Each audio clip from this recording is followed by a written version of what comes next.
you can be mentally ill many times. That is if these problems are not addressed, which have to do with a lot of emotional and psychological um, um, issues. So, yeah, I had a relapse in July. Yeah. Well, first of all, I am so sorry to hear that. And I am actually honored again that you could actually take time to come back and talk about your experience. And I hope that everyone listening can take one lesson or one realization from your story and what we will be talking about. You know, in our African community, a lot of people don't understand that mental illness is real, number one. And a lot of people don't understand that mental illness can be different at each episode. You can have different, you can react differently. And also people don't understand that it's it can potentially be reoccurring. Like in your situation, you had a relapse, right? Yeah, Because some people will be like, oh, here she goes again, or here he goes again. Like, what is it this time, or whatever? Like, those are very insensitive words to utter when someone's going through mental illness. And worst of all, the worst thing that could ever happen, which tends to relatively be common in our African community, is that a lot of people use people mental illness against the patients going through it. You right. know, like if they want to shut someone down or if they want to debunk something someone is saying, they'll be like, oh, she's having an episode, even when the person is not having an episode, or she's having an episode again, that's why she's talking like this, or that's why she's saying this. It's just a mental issue or whatever. So all these things are very insensitive. So the reason why I wanted you to come back here is just that we need to remind people that this is an ongoing thing. This is someone that spoke last year.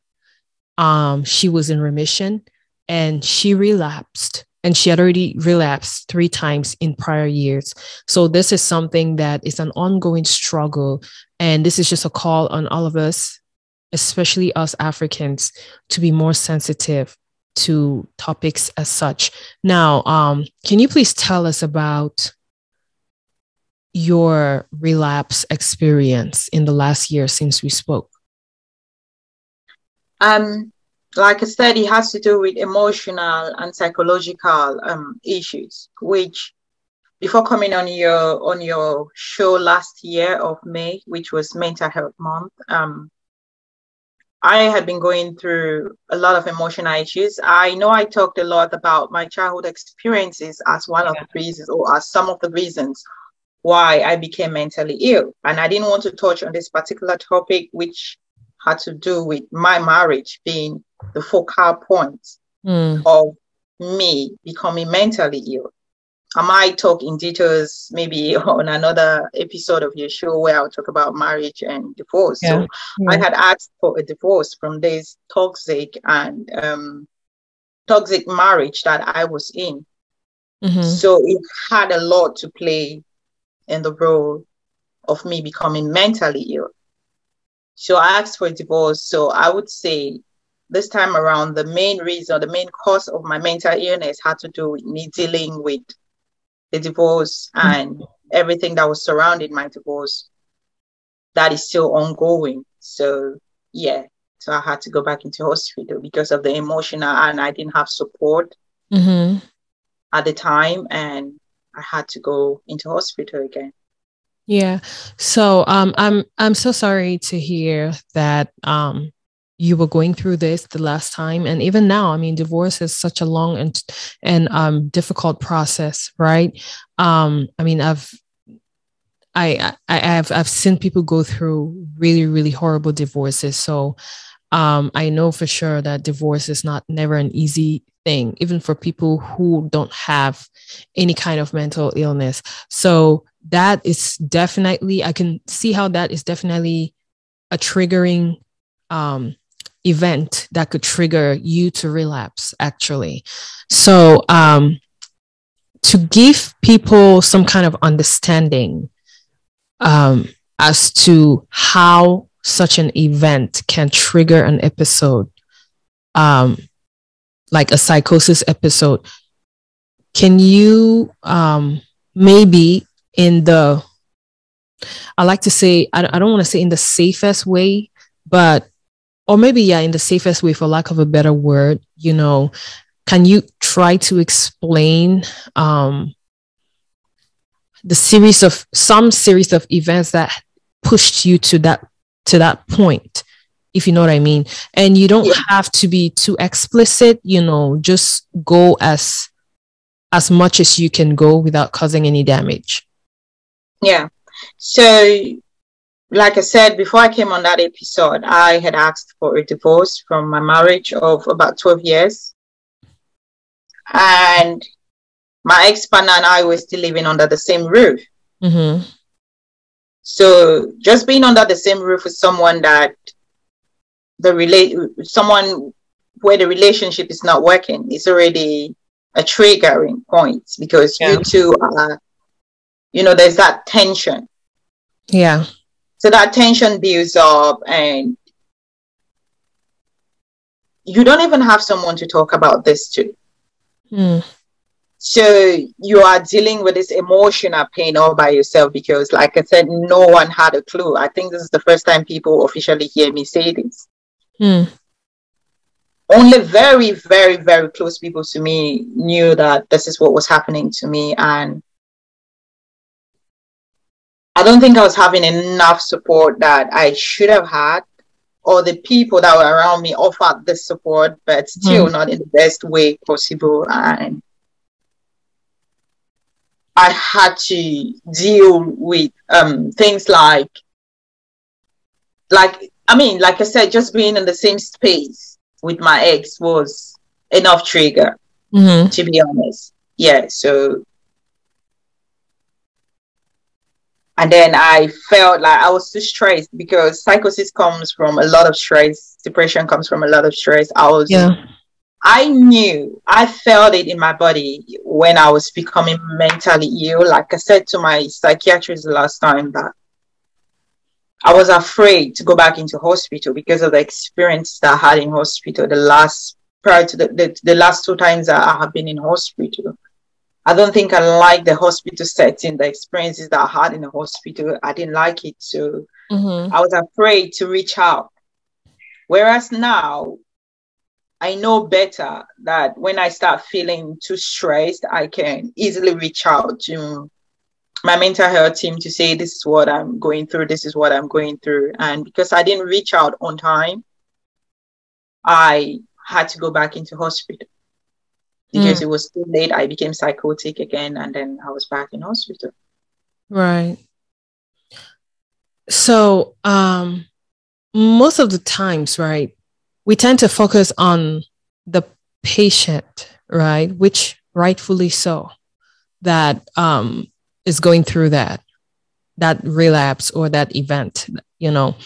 Now, we also sometimes forget to ask about the people that are depending on that patient.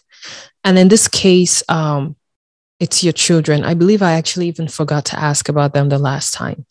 So whenever you go through an episode, a relapse, basically, like like, are your children always aware? I know you have a 7-year-old daughter, and how old is your son? The 10-year-old son, yeah. 10-year-old son. So they're well within the age group to know what's going on, right? Yeah. So how does that impact them? Or are they there to see you break down? Or are they like, how does all of that happen, and how does that impact them? In my previous episodes, which was the first time, my daughter was about 1 year old, so I think she didn't really have an understanding. They were both very young. They didn't have an understanding of what was happening. And equally, the second time, they were still young. They didn't have an understanding of what was happening. But I think that time, especially my daughter, because my son, he's non-verbal in a way, and so he doesn't really have an understanding of events or situations around him. Mm-hmm. But even though I was ill and in hospital, their dad is a great dad. So he looks after them when I'm in hospital. But this time around, episode is the worst episode of all the 3 episodes that I've been through. Because I was in hospital all by myself and my phone was switched off for a month that I couldn't even reach out to my own kids. But I had to get a phone, buy a new phone, specifically just to speak to my kids and, don't cut them off completely. So I was calling them on a daily basis to just keep in touch and know what's happening with them and stuff. Whereas if I didn't get a phone, I'd have been cut off from my kids for a month. And I think that would have really been traumatic to them. Mm-hmm. Yeah, especially they have been seeing me very close to that event. I was breaking, crying at home just with them. And then suddenly I'm not there. That would have been really traumatic for them. But like I said, their dad is a great dad. He looks after them every time I'm ill. And yeah. Yeah. Well, thank you very much. And so what challenges did you have this time? Wait, how long were you in the hospital for, like this time around? Is it the time when you were in the hospital for 1 month or the last time? So this is a very important part I would want to talk about, which is the duration of your patient being in hospital. Because in our community, we don't know a lot about mental illness and mental health and how the hospital setting works. So you can be in hospital for 72 hours.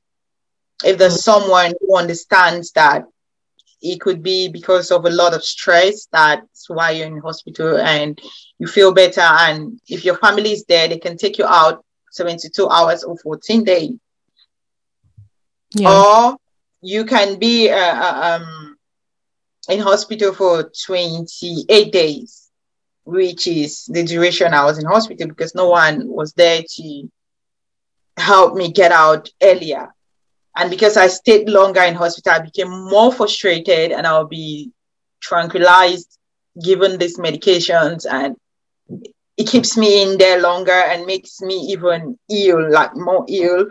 So yes, I stayed longer in hospital than I would have loved to. Yeah. Yeah. So, when you say no one was there to help, to come get you, is it that, like, because I know sometimes, and I'm guilty of that sometimes, right? Sometimes when I have issues, I tend to not talk to people about them. I just try to deal with them by myself, So, and I mean, sometimes you tell people, and of course, people reach out and stuff like that.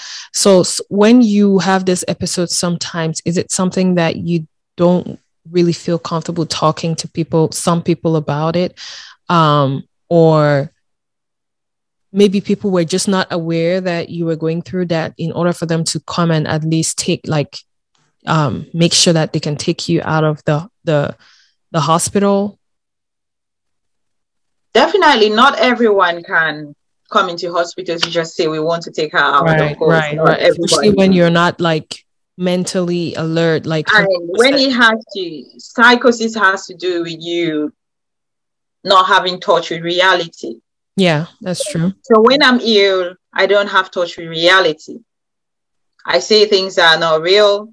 Some are real. So even when I say things that are real and not real at that time when I'm ill, everyone is based on the fact that I say things that are not real. So